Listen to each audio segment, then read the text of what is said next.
Яг гартаа бариад ингээд дүрсээ бичээд iOS 15 үйлдвэрлэлийн системээр ярьсан чинь бас их гоё санагдаж байна. Ягаад гэвэл хамгийн анхны албаасны үйлдвэрлэлийн системүүдээр ярьж эхэлсэн одоо миний бичлэг бол iOS 15 үйлдвэрлэлийн системээс бол эхэлж байна. iPhone 5-ээс утас маань 2013 оны намар гарсан гаруйц 2026 онд мэдээллийн аюулгүй байдал болон системтэй холбоотой апдейт бол ингээд авч байна. Бүхэл бүтэн 13 жилийн дараа хэвээрээ апдейт авсаар байна гэдэг нь гайхалтай байна. Control Center-ийн нэг хэсэг би ингээд яг байрлалыг нь сольдгийнч мартаа дандаа энийг чигээр байлгаадсан. Тэгээд нэг ерөн солиё гэж одоо ерөн шал өөрөөр харагдуулаад нэг арай нэг өөр утас баг шинэ утастай болсон юм шиг ингээ мэдрэмж аваад байгаа. Нин ялангуяа iPhone 12 mini дээр бол iOS 27 бас нэлээд хэцүү явах бах та гэж бол би хараад энэ 100.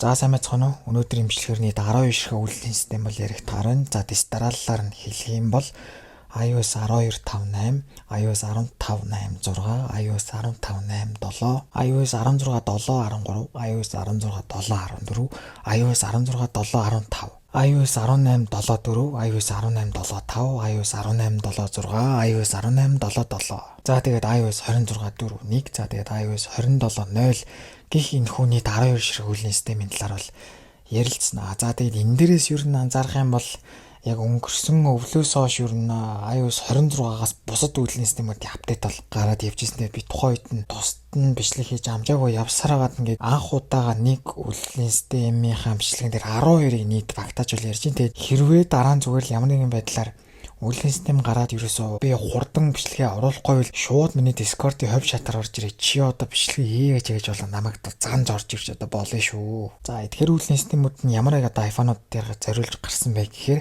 iOS 12 үйлдвэрлэлийн системүүд болохоор iOS 12 дээр үйлдсэн iPhone 5s, iPhone 6, iPhone 6 Plus гэдэг энэхүү 3 гар утсан дээр за iOS 15-ийн тэр 2 апдейт нь болохоор iPhone 6s, 6s Plus, iPhone SE 1-р үеийнх, за тэгээд iPhone 7, 7 Plus, iOS 16-гийн 3 ширхэг апдейт нь болохоор iPhone 8, iPhone 8 Plus, iPhone 10 энэхүү 3 гар утсан дээр бол гарсан. За iOS 18-ийн болохоор 4 ширхэг апдейт нь болохоор iPhone 10-аар, 10s, 10s Max гэх энэхүү 3 гар утсан дээр бол гарсан. За яг iOS 18 дээр бол бүр 4 ширхэг апдейт гарсныг бол анзаарж байгаа.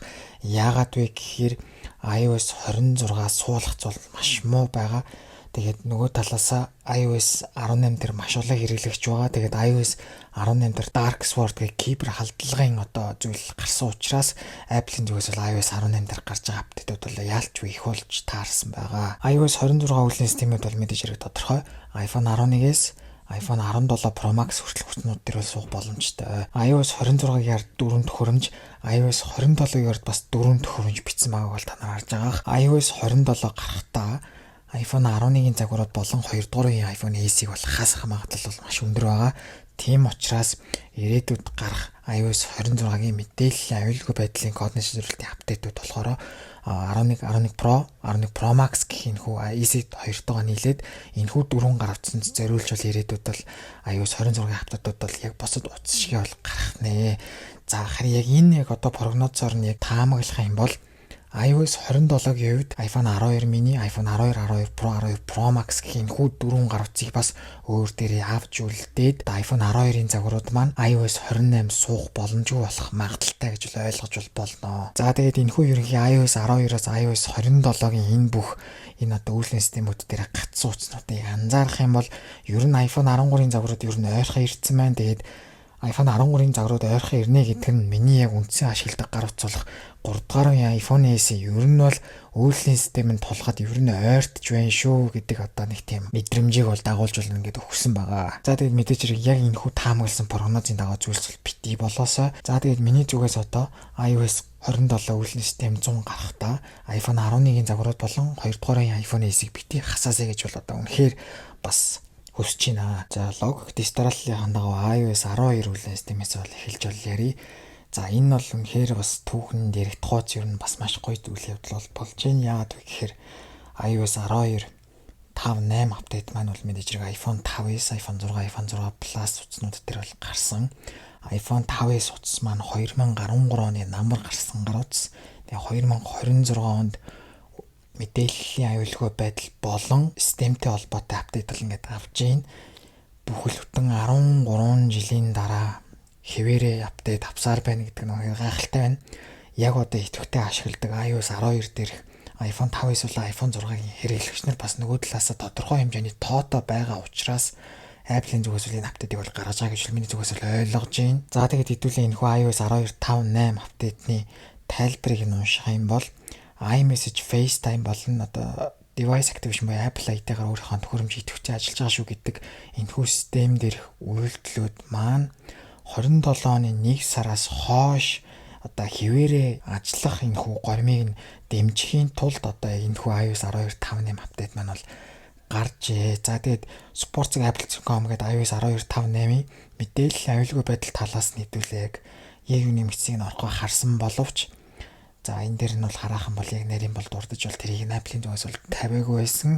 Гэхдээ ямарч байсан тэрч дүүрч тэгээд хамгийн гол нь iPhone 5s гэдэг утас 13 жилийн дараа за тэгээд бүр цаашлаад 14 болон түүнээс цааших жилүүдэд iMessage болон FaceTime-ууд нь хэвийн ажиллах одоо гормыг нь хангахын тулд энэ хүү iOS 12 5.8 гэдэг апдейт бол гарсан байна. Энэ нь бол гайхамшигтай. За тэгээд үүний дараагаар iOS 12 5.9 апдейт юу н гарах болов гарахгүй болов би үнэхээр хэлж мэдэхгүй байна. Хэрвээ iOS 12 5.9 апдейт гарвал бас үнэхээр гоё апдейт болох байх. Өмнөх iOS 12 5.7 апдейт нь болохоор бүхэл бүтэн 3 жилийн өмнө гарч ирсэн.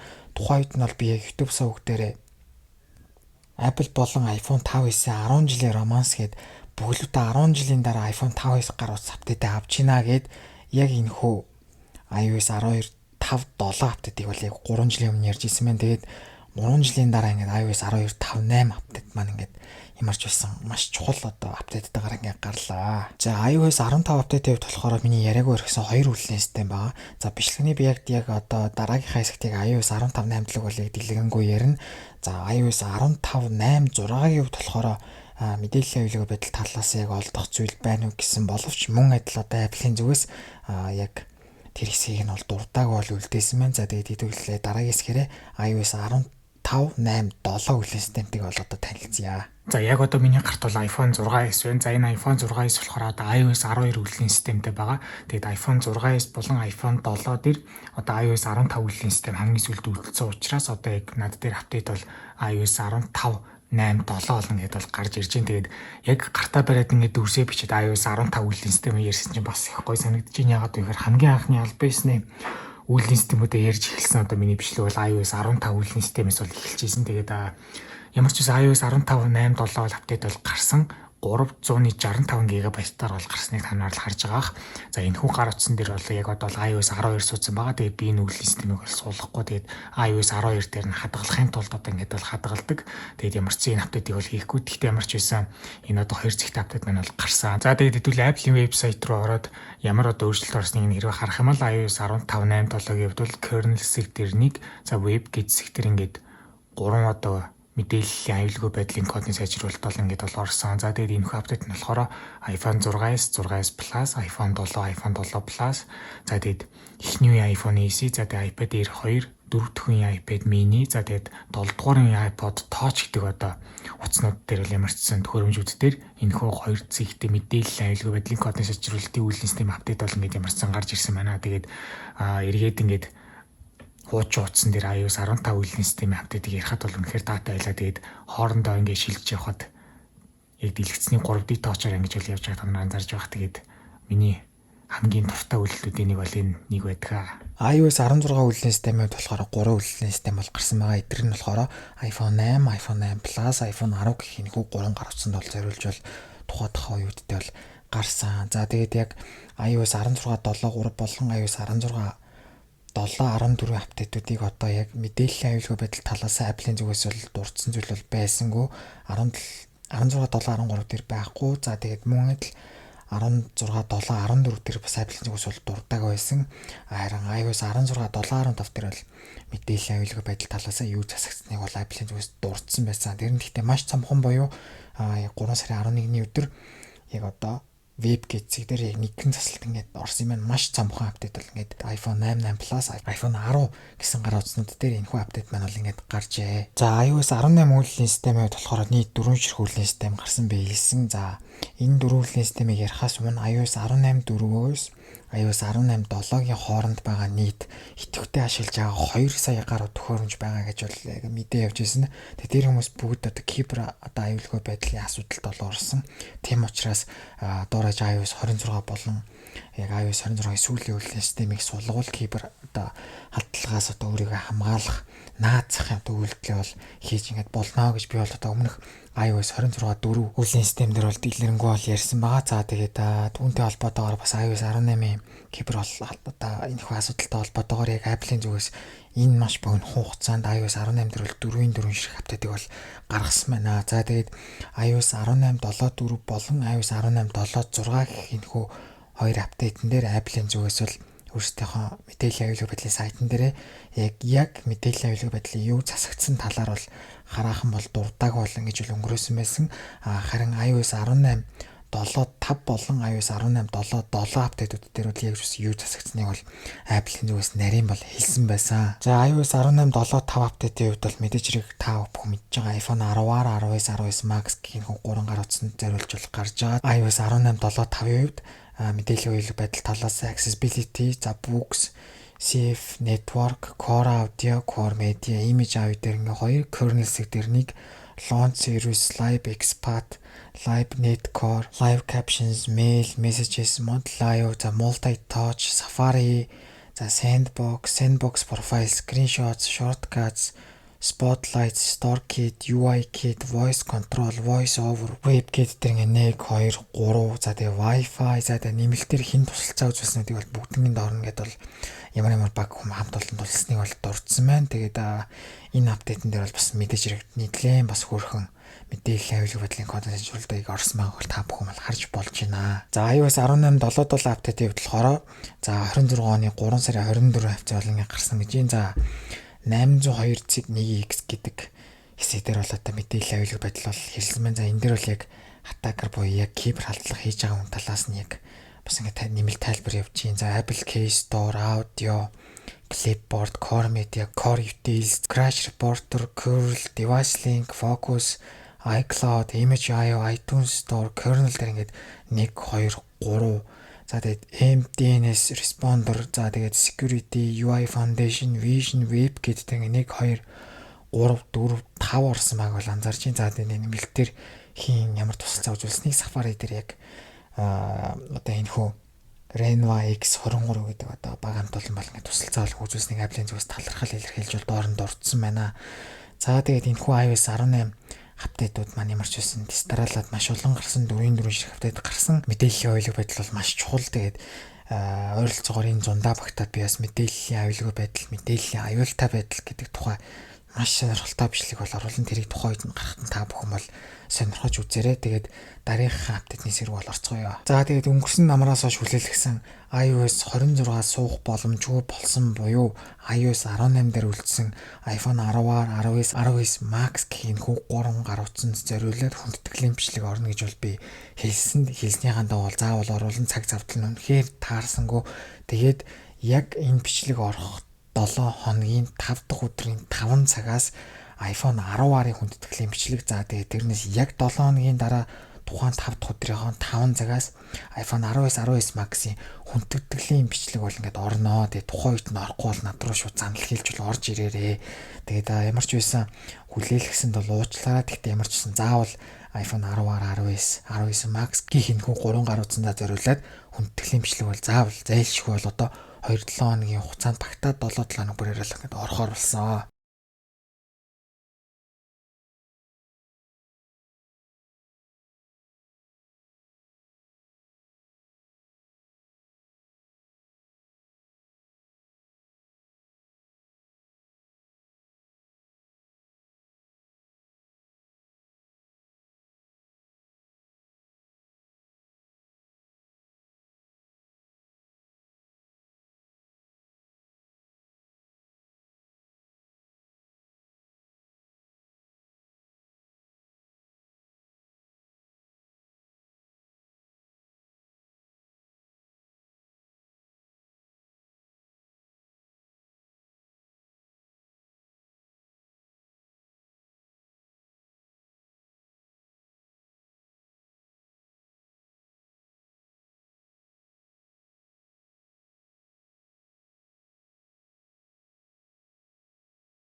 iOS 26.4-ийг апдейт гарсан байна. За тэгээд 26.4 суусан байхад одоо үйлний систем хэмжээ нь 3 дугаар үеийн EC дээр 415 мегабайттайгаар бол гарсан байна. 2 зэгтэй апдейт учраас бол мэдээллийн аюулгүй байдлын кодын сайжруулалт бол орсон гэсэн үг. Эсвэл одоо баг фикс бол багтсан байж болно. Одоо тайлбар дээр бол баг фикс бол орсон гэж. За тэгээд security connect буюу бас мэдээллийн аюулгүй байдлын сайтаар ороод бол харж болно. Апдейт хийсэн утсан дээрх сул зай бол 2112 ГБ байгаад за апдейт хийсний дараа сул зай маань 2121 ГБ болоод өмнөх зайнаас бол сул зай маань ихсэн хэсэгтээ бол одоо 90 мегабайттайгаар бол ихсэн байгаа. Тэгээд 2112 2121 гэдэг хойдлынх нь одоо 2 ор маань 12-ийн байр нь бол ингэ солигдсон. Үйлдлийн системийн код нь болохоор 23E254-тэйгээр бол гарсан.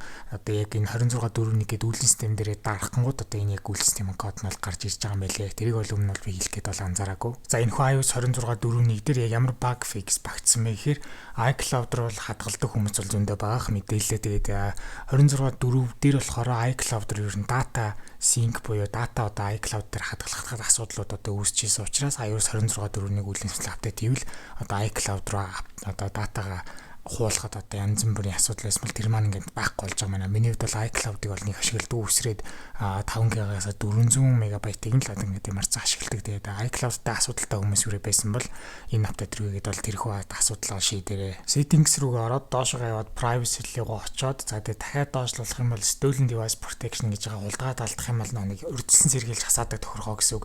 Тэгээд энэ бол iOS 26.4 болон 26.4-1 дээр аль алин дээр нэрвээ апдейт суулгасан бол энэ тохиргооч автоматар бол хасцсан байна гэдгийгсэн. Тэгээд миний хувьд одоо аль аль үйлдвэрлэлийн системийг суулгасан ч гэсэн энэ одоо тохиргоо маань бол одоо унтраас тавал хийрэн. Тэгээд заавал өөрийгөө хүчээр ингээд одоо хасаах зүйл бол ингээд байлгаад байгаа. Тэгээд ямар ч энэ тохиргоо нь ерөөс автоматар бол хассан байдалтай бол байхгүй байгаа.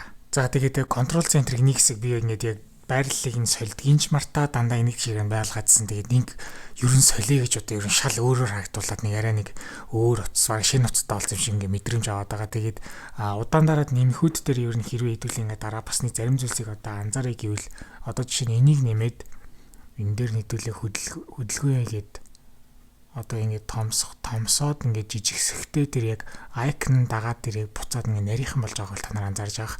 Энийг бол би яг сая контрол центрийг өөрчилж явахд бол анзаарсан. Тэгээд бас ажиллагаа талаасаа дээр дор оруулах ингээ наан цанаа оруулах тал дээр бол өмнөхөөс бол хамаагүй бол сайжирсан байгааг би бол анзаарсан. За тэгээд Apple-ийн вебсайт руу ороод яг мэдээллийн аюулгүй байдал талаасаа юу нэмэгдсэнийг харах гад орох гэсэн боловч iOS 26.4-ний бол iPadOS 26.4-ний дээр яг нарийн юу засагсныг харах юм бол одоо ингэж бол тавиагүй байлээ.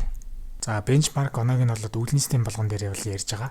За энэ үйлдвэрлэлийн систем дээр бас одоо сайн мэдээ те. Ягаад тэгэхээр single core score, multi core score тус бүр одоо 2280, 5670, 5575 оноо тус бүрчлэн дундаж авдаг онооноос бол илүү олж чадсан. GPU-с хэвд мөн адил 18861 оноо дунджаар бол 1000 оноо бол одоо илүү олж чадсан. За тэгээд энийг яагаад дандаа байнга юу н яриад идэв вэ гэхээр тухайн үйлдвэрлэлийн систем дээр ажиллагаа талаас яг үнэхээр доголдол гарах юм бол энэ бол бага оноо авна.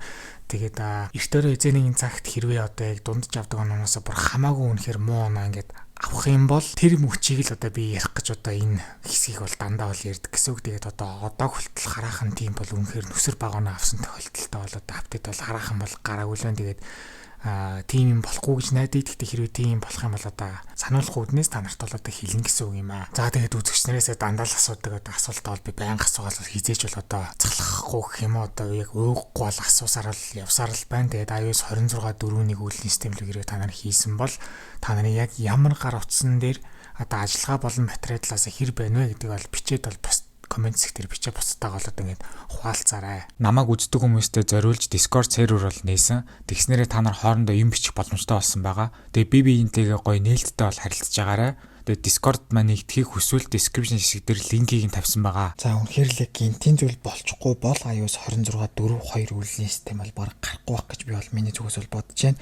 Харин хөгжүүлэлт чатны үйлдвэрлэлийн системүүд ямар ч байсан өнөөдрийн байдлаар бол iOS 26.5 developer beta 1 бол гарцсан бол явж байгаа. Яг энэ бичлэг цацагдчих ах мөчид iOS 26.5-ын дараагийн developer beta 2 бол гарахыг бол үүсэхгүй. Тэгээд ямар ч байсан ойролцоогоор бол 5 дугаар сарын эхний 2-7 хоногт багтаад iOS 26.5 үйлдвэрлэлийн систем гарна гэж бол бодож байна. Тэгээд ямар ч байсан iOS 27 үйлдвэрлэлийн системээс өмнөх одоо iOS 26-гийн хамгийн том нэг зэгтэй апдейт бол ямар ч энэ хүү iOS 26.5 үйлдвэрлэлийн систем бол ингээд байж бол таарж байгаа. За тэгээд мэдээж хэрэг мэдээллийн аюулгүй байдал талаас болон одоо баг фикс талаас iOS 26.4-ний үйлдвэрлэлийн системийн апдейт мэдээж хэрэг зөв. За тэгээд батарей талаас болохоор яг хэрвээ байна вэ гэдгийг би одоо комент сектээр ойролцоогоор нэг 7 хоногт багтаад хэрэг репортод явж байгаа гэдгийг бол комент сектээр пинлээд бол та нарт бол үлдээч. Тэгээд тэр болтол бас та нар өөрсдийнхөө бас хувийн бас одоо туршлагаасаа хуваалцаад яг ямар байна гэдгийг комент дээр бол бичээд бол хуваалцаарай. Хамгийн ихний видео WWDC 2026 та холбоотой. За энэ болохоор дараагийн гарах үйлдвэрлэлийн системүүдийг зомбол танилцуулан за Apple-ийн зүгээс бол одоо сайтууд дээрээ тавихтаа яг тэтэн сарын тэдний яг тэтэн цагаас гэдгийг бол дурдаагүй. Тийм болохоор яг би өмнөх жилүүд дундчаасаа ер нь бол багцаалдж байгаад яг 8-аас 9 шилжих шүн 1 цагаас гэж болоод ямар ч таамагласан байгаа. Тэгээ WWDC 2026 дээр мэдээж хэрэг iOS 27, macOS 27, за тэгээ watchOS 27, за тэгээ visionOS 3 гэх мэтчлэн дараагийн одоо үйлдвэрлэлийн системүүд бол бүгд бол танилцуулагдана. За тэгээ бид нар бол ер нь бол бүгд бол мэдж байгаа. Siri бол одоо хангалттай сайн бол байж чадахгүй байгаа. Тийм болохоор Apple-ийн зүгээс Gemini буюу одоо Google-ийн химэл оюуханы функцүүдийг Siri дээрээ туслуулад ингээд одоо Siri манай iOS 27-оос эхлүүлээд ер нь бол маш сайн болно гэсэн таамаг мэдээлэл байгаа. ChatGPT-ийн нэмэлт функцүүд бол туслах маягаар бол орж ирдэг. Тэгээд ер нь бол тэр чигт нь ер нь бол Google Gemini ер нь туслах гад ер нь бол одоо ингээд Siri дээр ингээд орж ирэх нэ. Энэ оронд болохоор Apple-ийн 50 жилийн ойд зориулаад бас Apple-ийн вебсайтн дээр юм шинэ бол юм 50 жил эхэлтгсэн юм шинэ юм пэйж меню бол тавигдсан байсан. Тэгээд энийг нь бас сонирхож харахад бол бас ерөнхийдөө бол гайгүй бас сонирхолтой бол санагдсан.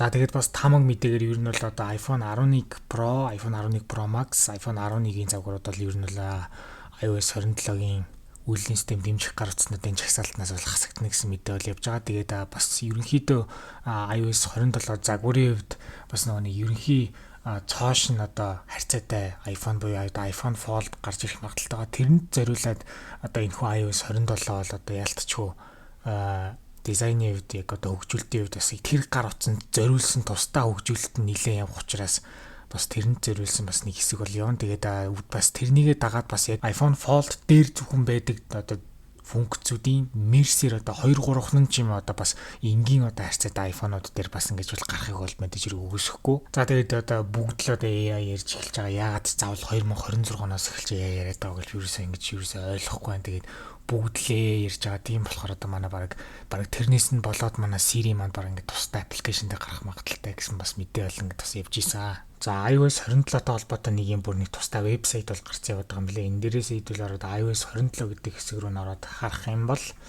за ингээд ер нь бүр ингээд энэ дээр одоо countdown буюу хэдэн өдөр, хэдэн цаг, минут, секунд үйлдэлснийг нь хүртэл гаргаж ирсэн. Тэгээд WWDC 26 эхлэх өдөр хүртэлх хугацаа нь байна. За тэгээд хэдүүлээ device гэдэг рүү ингээд ороо харах юм бол за ер нь бол A14-өөс дээш чиптэй болон түүнээс дээшх одоо чиптэй утсыг дэмжнэ гэж байгаа. Тэгээд энэ дээрээсээ юу хэлж байна гэхээр ерөөсөө iOS 27 утас дээрээс маань 3 утас буюу 2 дахь үе iPhone SE, за тэгээд iPhone 11, iPhone 11 Pro-гийн загварууд ингээд хасагдах магадaltaй ингээд болоо явчлаа. За тэгээд ерөөсөө iOS 27 суух хамгийн хуучин утас гэвэл одоо iPhone 12-ийн загварууд болж байна. Тэгээд нин ялангуяа iPhone 12 mini дээр бол одоо iOS 27-аас нэлээд хэцүү явах бах та гэж бол би хараад энэ 100. Тэг ямар ч үсэн ингээд дараагийн бас хасагдах магадaltaй утсанд бол ингээд гараад ирсэн. Тэгээд ер нь бол iOS 27-гийн бүх одоо гол төлөвлөл iPhone Fold дээр явна гэдэг байгаа. За эцсийн байдлаар iOS 27-ийн том мэдээллүүдийг баазах юм бол за энэхүү 2026-аас 2027-оны үйлдвэрлэлийг эхлүүлэх iOS 27.0 Developer Beta 1 үйлдвэрлэлийн систем маань 2026 оны 6 сарын 8-ны шөнө бол гарах бол төлөвтэй байна. За тэгээд хасагдах утаснуудын хувьд бол iPhone 11-ийн загварууд болон iPhone 2 дугаар SE нийлээд 4 гар утас хасах магадaltaй байна. Тэгээд хөгжүүлэлт нь бол голцоо гарах iPhone Fold руу зориулагдах учраас бусад гар утасны хувьд бол айхтар бас суперс хүлээлт бол тавиад бол хэрэггүй гэж бол бодож байна. За тэгээд зарим нэг iPhone Fold-ийн функцүүд энгийн одоо бас форматтай утасрууд руу оруулж ирэх болов уу гэдэг бас тийм горьдлого бол мэдээж хэрэг үүсэх нь бол тодорхой. За Siri-ийн хувьд болохоор нэг функц биш одоо давхар одоо нэг үйлдвэрт 5 функц илээ гэхээр 5 функцийг тавуулгын зэрэг биелүүлэх бас тийм хүчин чадалтай. За тэгээд дээрээс нь нэмээд Siri маань бол одоо бусад AI компаниудын чатботуудад өрсөлдөх хэмжээний сайжруулалт бол мэдээж хэрэг аавна гэдэг бол горьдлого бол байна. За тэгээд iOS 27-гийн хамгийн чухал зүйл нь бол мэдээж хэрэг перформанс буюу ажиллагаа талаас гацалт талаас маш анхаарал хандуулах гэсэн мэдээ бол явж байгаа. Энэ нь бол үнэн байгаасаа гэж бол маш их хүсэж байна. За тэгээд Liquid Glass 2.0 буюу iOS 26.0 дээр орж исэн одоо Liquid Glass маань одоо iOS 27 дээр бас арай илүү бас одоо удирдлагын төвшөнд одоо илүү тунгалаг харагдах талаас илүү нарийн контролууд орж ирнэ гэсэн таамаг мэдээнүүд бол явж байгаа. За тэгээд дараагийн бичлэгээрээ уулзлаа, түр баяртай.